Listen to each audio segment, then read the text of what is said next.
Тавылхан авылының сабыйлары иртәләрен татар биюеннән башлый. Диварларда милли костюмнар, бизәкләр татар мөхите. Бакчага 47 бала йөри, барысы да татарлар. Уйнайбыз, татарча жырлар җырлыйбыз, уеннар уйнайбыз.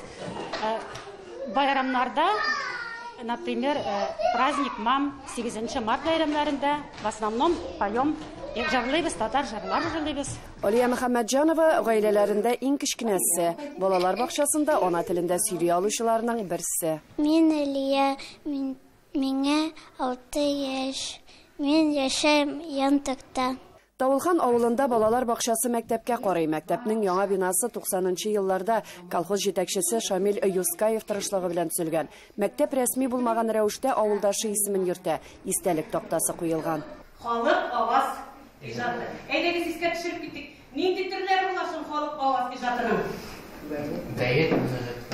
Илмира Садыкова татар теле укытучысы, ул укыту программасында этномәдәни компонент булуы белән горурлана. 2019 елда мәктәп татар этномәдәни компонентлы мәктәпләр арасында беренче урынны алган. Юридик яктан карасаң, 2016 елдан бирле андый статуста юк, ләкин татар теле һәм әдәбияты программада сакланган. Мәдрәсәләрдә китап киштәсе, сак белән сукны, бәйеттән ишетәсе.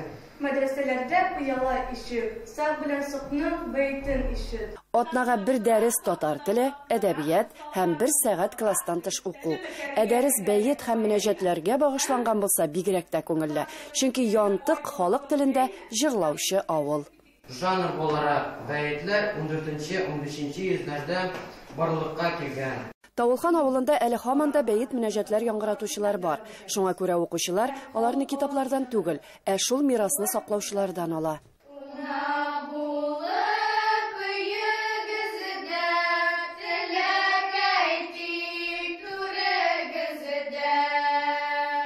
Белем бирүдә мондый үзенчәлекләр куллану мәктәпнең төрле конкурсларда җиңүенә китерә. Бүгенге көндә татар теле һәм әдәбияты дәресләреннән бар китаплар җитәрлек, 100% дип әйтергә мөмкин. Менә быел безнең 10нчы сыйныф булмаса да, барыбер 10нчы, 11нче фугоз буенча яңа китапларны без булдырып куйдык. Барсы да җитәрлек. Без алдырып торабыз һәм һәр вакыт Казан китап нәшрияты белән элемтәдә торабыз. Исәнмесез, мин сезне үткән гасырлар авызы дип аталган бүлеге белән таныштырып китәм. Алина Юскаева авыл тарихы турында татар телендә инде 4 ел сөйли. Музейда яшь экскурсовод мәктәбе һәм тарихи түгәрәк эшли. Хәзер менә инде 2013 елда музей үзенең статусын алды. Безнең музей 3 өлештән тора. 3 өлештән хурuf гадәтләр турында, икенче өлеше без алар белән хурланабыз һәм иске йорт дип атала. Музей буйлап экскурсияны көчле җыр һәм бию туктата. Шаян ансамблендә чынлыкта шаяннар шөгыльләнә һәм әлеге күренеш дәреснең дәвамы. Монда барысы да бергә татар теле, көе, биюләре һәм костюмнары чагыла. Кечкенәдән мин җыр бию түгәрәкләргә йөрим. Вакбалиш ансамбле белән күп выступать иткән. Һәр кеше үз телен сакларга тиеш. Һәркем телне белергә, өйрәнергә, омтылырга тиеш. Туган телем ул минем көчем, горурлыгым. Ангелина сыйныфташлары кебек үк гаиләдә әти-әнисе һәм туганнары белән татарча аралаша. Ата-аналар комитеты әгъзасы Юлия Мөхәммәтҗанова авылда күпчелек халыкның Себер татар телендә аралашуы турында сөйли. Безнең балалар татар телене, милли бәйрәмнәребезне, гореф гадәтләребезне күреп, белеп үсәләр.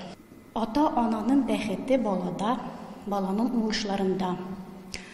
Менә безнең мәктәп укытучыларына зур рәхмәтемне белдерәсем килә.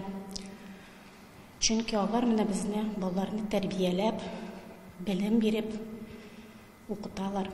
Татар теле һәм әдәбиятыннан тыш милли ризык серләрендә төшенәләр монда.